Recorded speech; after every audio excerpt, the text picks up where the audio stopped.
Sorry, sometimes I'm too sneaky. Weddings are fantastic.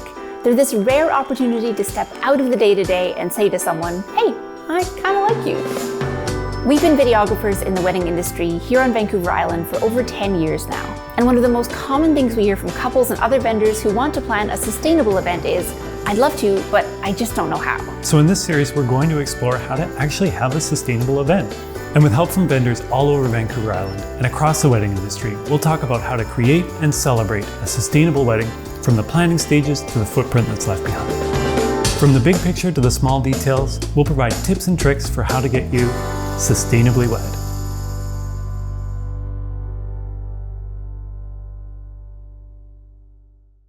In our last episode, we talked about how to mitigate and manage waste. How do you deal with and dispose of the things that are left behind at the end of a wedding day?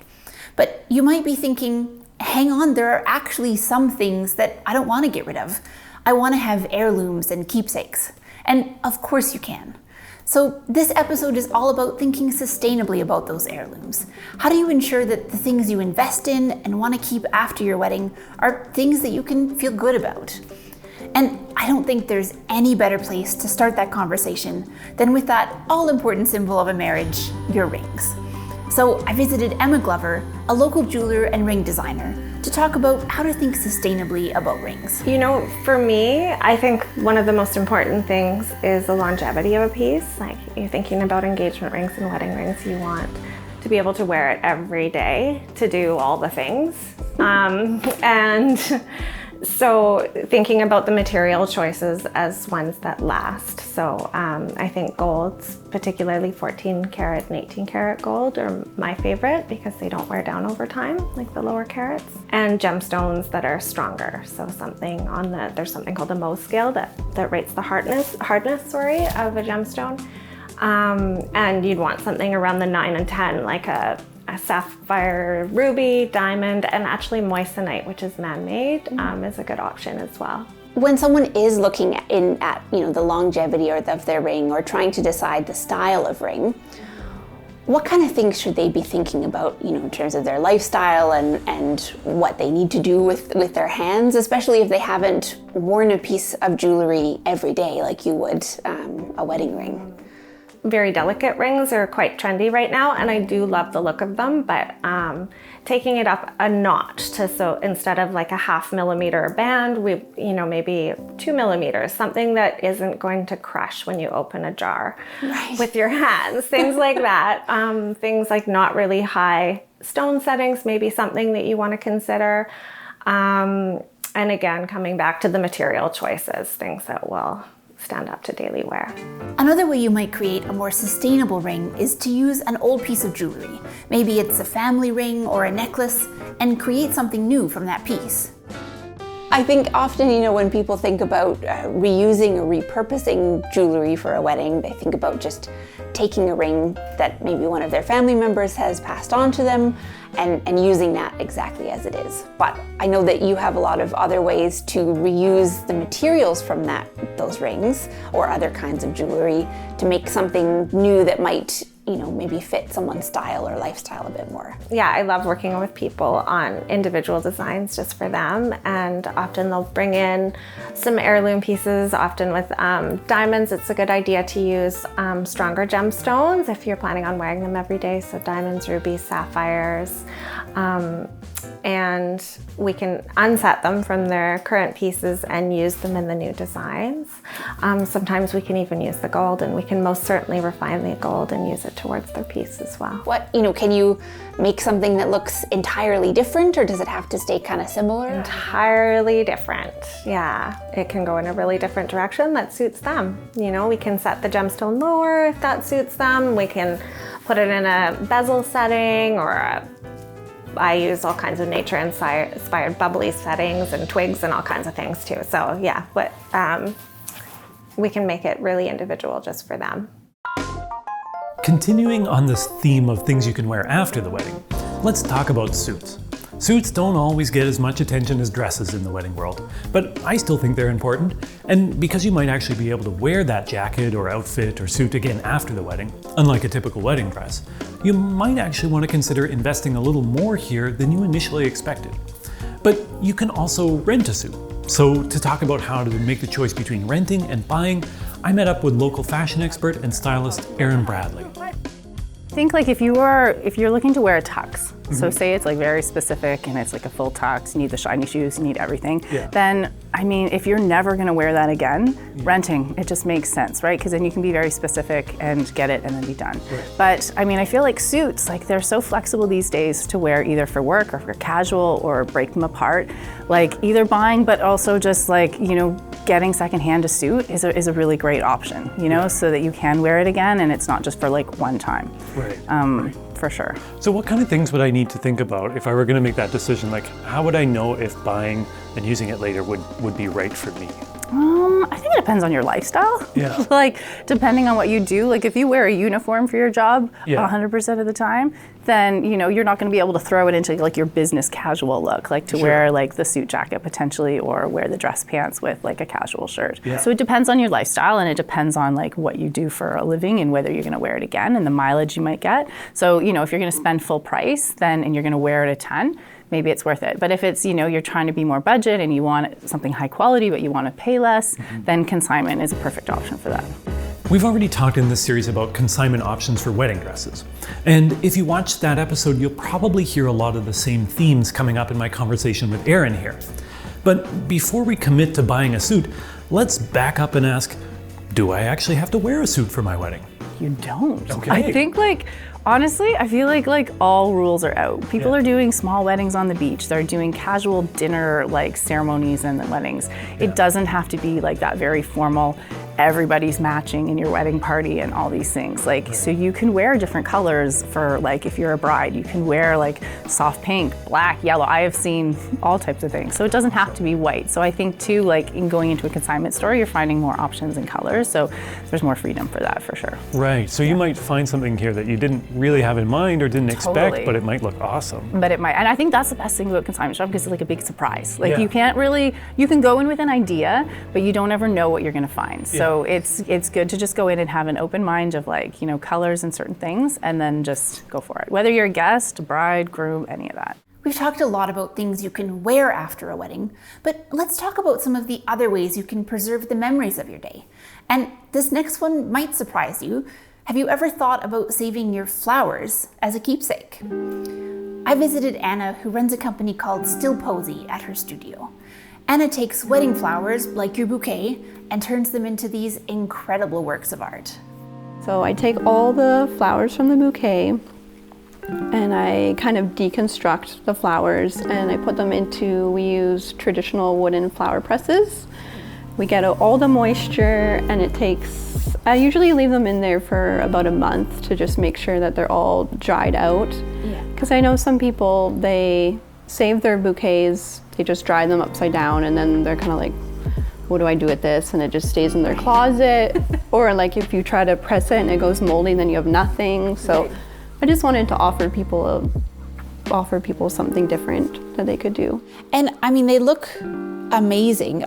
Do you have to put any like chemicals or anything on that, or that's just a flower? No, so I decided to make sure that it was all natural. Some people add coloring or synthetic coloring to preserve the coloring for a really long time, but I decided that I wanted it to look more natural, that you could see all the colors as it is. So yeah, I just leave it. Anna is so thoughtful about every detail in this process. The flowers are hand pressed, the frames are handmade by a local carpenter, the glass for each frame is cut at a local store, and even the paper she sends her thank you cards out on is made locally. And when you listen to Anna talk about creating her art, you can just feel her passion. I wanted the frames to be meaningful to people, and I wanted, you know, weddings are very like chaotic and you kind of like forget the day almost. Yeah. You remember it, but you're kind of like half there because of all the adrenaline and everything. Yeah. And I wanted people to remember part of their day in like a really special and minimal way, that it's not just a dried bouquet that's in their closet and they don't really know what to do with, but that they can hang it on their wall, and when they walk past it, they can remember that part of their day. Yeah. And people spend a lot of money on their wedding flowers. Yeah. And to just throw them out just seems really wasteful. Totally. So having a different option to have them on your wall as a piece of artwork was really exciting for me. Totally. Yeah. Something that came up already in this episode when we were talking with Emma came up here with Anna as well, and it's gonna come up again later in this episode. And that's that the natural setting and surroundings of Vancouver Island are an inspiration and a motivation to do things sustainably. I feel like Vancouver Island is very inspirational to be natural, like you're surrounded by such beauty that I didn't want to just go on Amazon and order a frame from China. I really wanted it to be from Vancouver Island, or at least Canada, and made with people's hands. That was really important to me. So thinking that this whole frame is made with someone's hands, from the way that I pressed it in the flower press to the actual wood frame is made by a carpenter, was just important to me. That came from the ground up, I guess. Just like flowers. Yeah, just like flowers.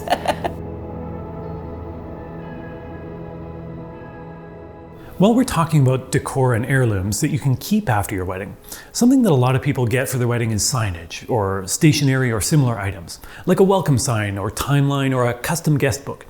And you might find yourself wondering if you should rent or buy these items. So to talk through that, I sat down with Melanie of Melanie and Designs. What kind of things can people rent from you? Yeah, so most people rent the welcome sign. Other ones are the seating chart, other things like table numbers and smaller signage, so the guest book signs and the card and gift signs. Those are my most popular. Right. I've got to say that directional signs like "this way to the ceremony" or "washrooms this way" are the unsung heroes of a wedding. They help your day go smoothly, and they ensure your guests can navigate your venue without asking you a million questions. But you're probably not going to want to keep the sign that says "washrooms this way" and display that in your house as an heirloom. So I asked Melanie about what kinds of decor might make good heirlooms to keep after the wedding. I would say the most common one would be a guest book. So that a guest book that has their names and their date, and then everybody can write on it, and then they can hang that on their wall just to remember that day and read all those comments, and that's pretty special. And then another one that I often get is just a welcome sign, but sometimes has a special quote that's meaningful, or just that has their names and their date and the place, just to remind them of that day. And I've had so many different ones over the years, just on wood and acrylic and canvas, and even one that I did where it was the couple's favorite bike paths, bike trails. Oh, cool. So I drew an actual map of all the bike trails with their name and their date, and that still hangs in their room. They showed me a picture of it up in their house. So and something that will go with your decor as well, your house. So I offer different stains or different colors for the wood, and also with the acrylic you can have certain colors on the back or no colors, just clear. So there's different options to go with your decor at home as well. By the way, you don't have to invest in creating an heirloom piece to make a sustainable choice here. You can work with a designer like Melanie to figure out how to create something customized for you, even if it is a rental. Sometimes people hear, rentals and they think, oh, it's not going to be custom to me. That's right. But you can actually make things that are custom to them. Yes, which is why I love the mirror and the chalkboard, because I can just erase this after and use it for the next person. And same with the chalkboard. And yet it can be a specific quote that you love that's meaningful. Sure. And so it's still customizable and it's still special, but it's also not single use, and it's just a rental. So it just makes me so happy that I can offer this service to people, that I can do both. I can be more sustainable, but I can also give you what you envision and make it a beautiful day. Yeah. So we've talked a lot about items as heirlooms in this episode. Clothing, rings, signage, and decor. But a big category we haven't talked about yet, and maybe the most obvious category when you think about preserving memories from your wedding, is photo and video. You might think that photos and videos don't have much of an impact footprint-wise on your day, but that might not necessarily be true. So to chat about that and how we can preserve memories sustainably, I met up with Jen McLeod in Ucluelet, far on the west coast of Vancouver Island. I think a lot of people, when they're thinking about their wedding day, they think about it in the context of the photos that they'll have afterwards. And it makes sense, right? Pinterest and Instagram, if that's how you've seen weddings, right? That's where those come. How do you think that kind of affects the sustainability of a wedding day and what couples might be doing differently? Well, I can actually think of a couple of pretty specific examples in which that is unsustainable, or it's something that someone may not have thought of. For example, there's been a trend of the paper lanterns, and they look so beautiful, and it's such a dramatic moment, and it's something that you want in your wedding photos, but you don't think about where that's landing. Totally. Because eventually they don't just disappear into the ether, or they do. The first time I ever encountered paper lanterns, I was actually in Thailand on a beach on vacation in 2007, and it was such a beautiful thing, and these beautiful paper lanterns went up into the atmosphere, and we asked the guy, well, where did they go in the end? And he said, well, you know, they land in the ocean or they land in the forest, which is not such a great thing. Especially when they're on fire. Especially when they're on fire, or you don't understand how many things end up in the ocean. We see it on our beaches every day, whether it's plastic, whether it's little pieces of metal. They end up in the ocean, they end up in our fish. And are they worth it for that one photo and for your moment? It's not necessarily meaningful enough, I believe, to put nature at risk, and that's something that has to be thought about. The other thing is, and it's similar, is balloons. People will let the balloons go, and same thing, they end up in the ocean. Everything ends up in the ocean. I think that's the thing that we don't really think of, is everything ends up in the ocean, whether it's the glitter that you put in something or your balloons, they end up in the ocean one day, and that's there forever.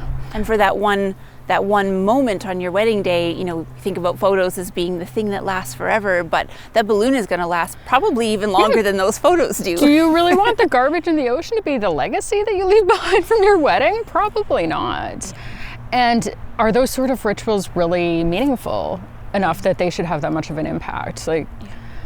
I think that there's a lot of trends that happen on Instagram, and trends are great, but if we haven't thought them out and there's nothing behind them, then I think we should rethink whether or not we're going to do that sort of thing, and think what sort of responsibility we have to our environment. And living in a place like this, I imagine you see the impacts of that right on your back door. Absolutely. You can't miss it here. It's such a beautiful and pristine place that the impact of anything even small is noticeable.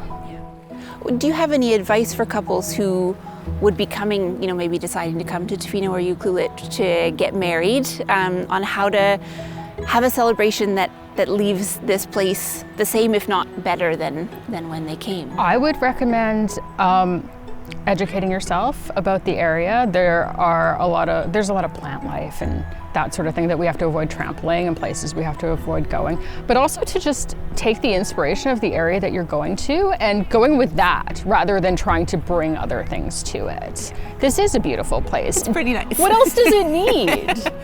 Do we need paper lanterns and other things? No, probably not. I think when we're planning an event or wedding, or thinking about what we want to preserve from it after the fact, we have some ideas around what the photos or videos will look like. I know that I did. And I speak from my own experience as well as from the films we put together for clients, often the moments you treasure afterwards, the ones you want to hang on to, are the ones you didn't expect or plan for. I'm always surprised by what people will share after I send them their photos. It's not usually the big wow photos that get shared. It's the moments behind the scene, the moments with their people. It's the people sitting on the chairs watching them say their vows and crying. It's the actual legitimate, authentic moments that people really end up wanting forever. It's the connections that are important. It's not the things that we may have made candid, look candid, that wasn't actually candid. Those are great too, and you do need those, and we desire them, but it's the ones that people value forever. Photos with grandma, and photos of the people who sat there and stood up for us on our most important day. Those candid moments of seeing that love, it's a moment in time that is different than the beauty shots are obviously super fun, and you know, if you're coming to a place like this, don't not do that. You need to show off a little, right? Totally, yeah. You have one photo for Instagram. That's fine. But those other shots they're so meaningful. And I don't think people really anticipate how much they're going to value that. The last thing I asked Jen about is an important one, and as a videographer myself, it hits home. How much responsibility do we have as vendors, or anybody sharing photos or video after a wedding, to either reinforce trends or inspire change? I think we have a huge amount of responsibility. I think primarily it's our responsibility to make choices as to whether or not, or the types of things that we're sharing. And I think about it in even safe newborn photography, or trends of going into the ocean. And there have been situations in which people have gone into the ocean for a photo shoot and drowned. Or train tracks, which is very illegal. Yeah, and definitely not the legacy you want to leave behind. And not the legacy that you want to leave behind. I think it's one of the foremost things that you should be thinking about before you post anything. Is this ethical? Is it responsible? Is it something that I want to represent and associate with myself and my business? This is such a big point here, and it's something we've alluded to throughout the series already. A wedding doesn't have to have a negative footprint. Your event can actually have a positive impact, leave a positive footprint, and create a positive legacy in your community and beyond. And that's such an important point that we're going to cover it in more detail in our next and final episode of the series. So stick around.